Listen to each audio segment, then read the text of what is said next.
Hey gang, this is Deke McClelland. Welcome to Deke's Techniques. This week, we're in Illustrator, and we're going to take ordinary path outlines, and through sheer force of will, we're going to turn them into railroad tracks. Now, perhaps you know the drill.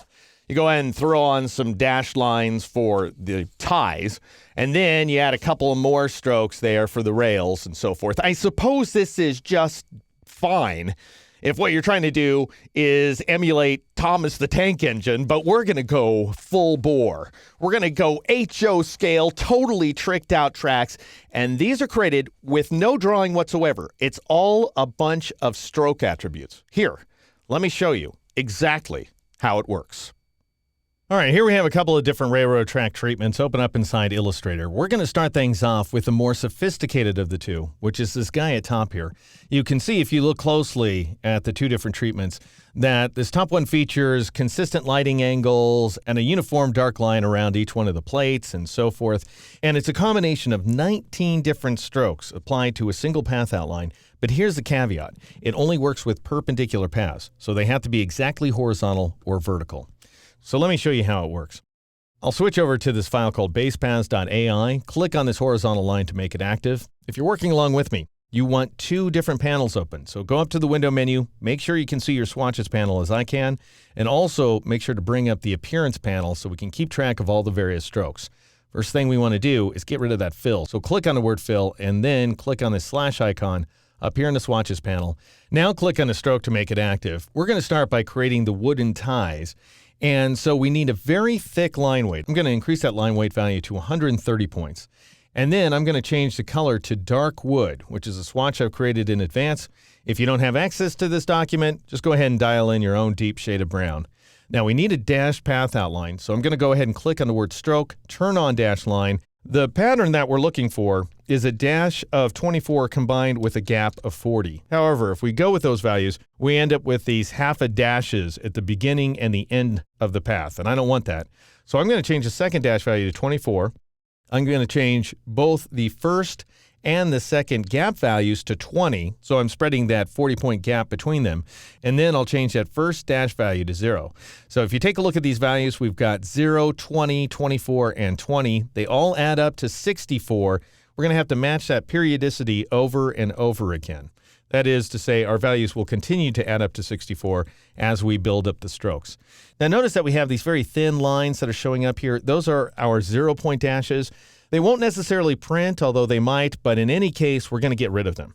But we'll do that after we build up the ties and the plates.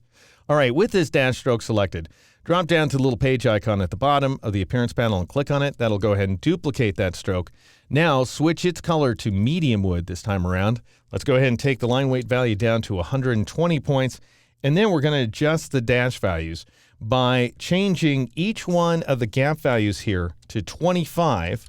And then because we added 10 to the gap altogether, we need to subtract 10 from the dash, so we'll take that value down to 14. So we've got 0, 25, 14, and 25. I'll press the Enter key or the Return key on a Mac in order to accept that change. All right, now we're going to create a highlight and a shadow at the top and bottom respectively. So I'll go ahead and create a copy of this first stroke by Alt-dragging or Option-dragging it to the top of the stack like so.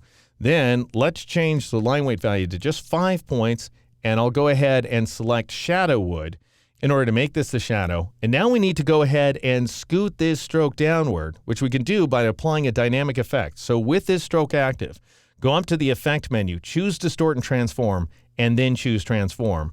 And you can go ahead and turn on the Preview checkbox and then increase this value if you want to, like so. Notice that positive vertical values move the strokes down, negative values move them up. Anyway, I ended up figuring out that the value we want is 62.5 points. All right, now go ahead and click OK in order to accept that change. Click on that new stroke that you just created. Go ahead and click on the little page icon at the bottom of the panel. Let's change this guy to the highlight wood color. 5 points is just fine. The dash values are fine too. However, I need to twirl open the stroke and click on the word transform and change the vertical value to negative. That's all we need to do. Turn on the preview checkbox to see the highlight jump to the top. Click OK. All right, now we need to build up the metal plates upon which the rails rest. So I'll go ahead and select this most recent stroke once again, click on the little page icon at the bottom of the panel to create a copy of it, then go up to the swatches panel and click on light rail, which is 30% black by the way, so very light gray. And I'm going to change the line weight to 20 points this time around, then click on stroke in order to bring up the dash line options. And you want the gap values to both be 28, and the dash value, the second dash value, should be 8. So 0, 28, 8, and 28 like so. They add up to 64 once again. So we have the right spacing going on. However, there is one problem. I'll go ahead and twirl open the stroke here. We need to adjust the positioning of these items. So I'll click on the word transform, and I'll go ahead and change the vertical value to, let's say, positive 40, and then click OK. And that'll move these guys down here. Now let's create little lines around each one of these plates, and we'll do that by selecting this new stroke, creating a copy of it, twirl the top one closed, and then let's change the line weight of the bottom one of the two here to 22 points and change the color to shadow rail, which is the darkest of the grays. And then finally, click on the word stroke, and we're going to just slightly adjust these gap and dash values. So I'll change each one of the gap values to 27, and then I'll increase the second dash value to 10. So what we've got here is 0, 27, 10, and 27 like so, and we end up with outlines around each and every one of the plates. All right, now let's make the upper plates. And these are really easy at this point. You just go ahead and click on one of the strokes and shift-click on the other one. So we've got both the gray strokes selected.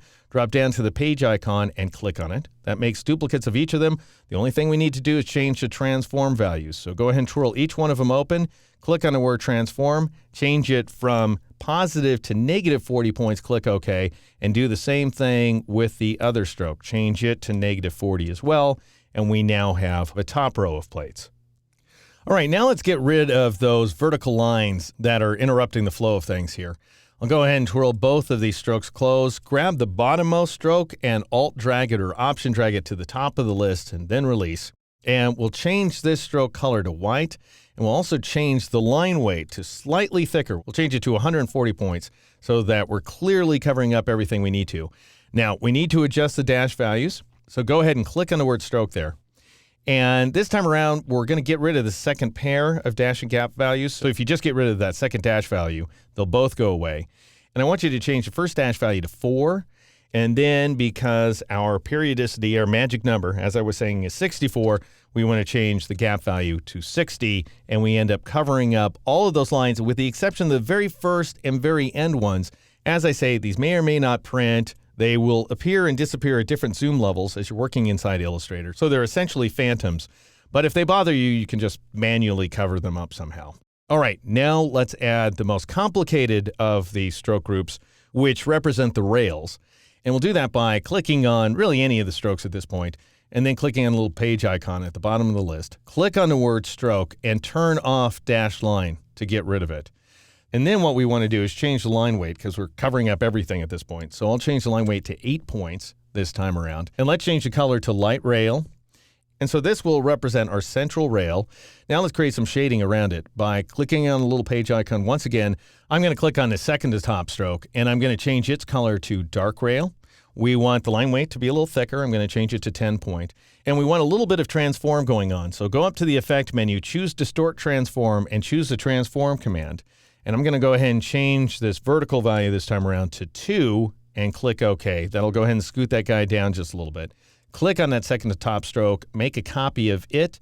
This time we'll go with the color of medium rail. 10 points is just fine. Twirl open the stroke, click on transform, and change this guy's value, the vertical value, to -2 points and click OK. That goes ahead and scoots that one up. Now we need a little bit of edge shading and highlight. So we'll create those as very thin lines. I'm going to Alt-drag or Option-drag this 10-point stroke to the top of the stack. Then I'm going to click on that new stroke that I just created, and I'll change its color to shadow rail this time around. Go ahead and reduce the line weight to 2 points. Twirl open stroke, click on transform. This one should be set to a vertical value of 4 points. Click OK. And now let's create a copy of it by clicking on a little page icon. Change its color to white. This time around, click on transform and change the vertical value to -4 and click OK. All right, we have now created a single rail, which would be great if this were a monorail, but it's not. It's a train track. So we need to make a duplicate of this rail and then scoot one of the rails down and the other one up. And we're going to do that right now. So go ahead and twirl this guy closed for a second. Click on the white stroke at the top. Shift click. 5 strokes down. So your 2 2-point strokes, your 8-point stroke, and your 10-point strokes should all be selected. Then drop down to the little page icon and click on it to make duplicates of all of them. Now let's go ahead and twirl open the top 5 strokes so we have access to the transform values. And we're going to add 40 to each one of them. You may recall one of the plates is located 40 points down and the other one's 40 points up. So that's why we have to move each one of these 40 in one direction or the other. So click on that first transform value there. Pretty easy to add 40 to 2. It's just 42. Click OK. Click on the next transform value. What is 40 minus 2? Well, you can just actually enter 40 before the minus sign and press the tab key, and Illustrator will do the math for you. 38 points. Go ahead and click on the stroke that doesn't have a transform associated with it. Go up to the Effect menu, choose Distort and Transform, and choose the Transform command. And we want this guy to be exactly 40 points. Then go ahead and click on the second to top transform. We'll add 40 to 4, which is 44. Click OK. And then click on Transform. We'll do 40 minus 4, and that turns into 36 points. Now click OK, and we have one copy of the rail down below. Now let's move the other one. Twirl all these guys closed. And then we need to twirl this next group open like so. So we should have 5 open strokes.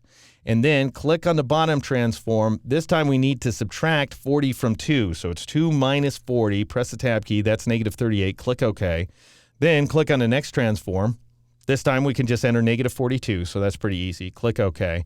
This guy doesn't have a transform. He needs one, however, so let's go up to the Effect menu, choose Distort and Transform, choose the Transform command, change this vertical value to negative 40, click OK. Then click on this transform, second to top of the ones that are twirled open right now. What is 4 minus 40? Just do the math for me, Illustrator. It's negative 36. Click OK. And then click on the transform for that final white stroke. This would just be negative 44 this time around. Click OK. And we have successfully created our railroad track effect. Now what you would presumably do is go up to the window menu and choose graphic styles, and then go ahead and save out a graphic style. If you want to name it as you save it, go ahead and press the Alt key or the Option key on the Mac as you click on the new graphic style icon. However, I've already created one in advance that's called Perpendicular Tracks, so that you can apply it over and over again to any perpendicular path outline here inside Illustrator.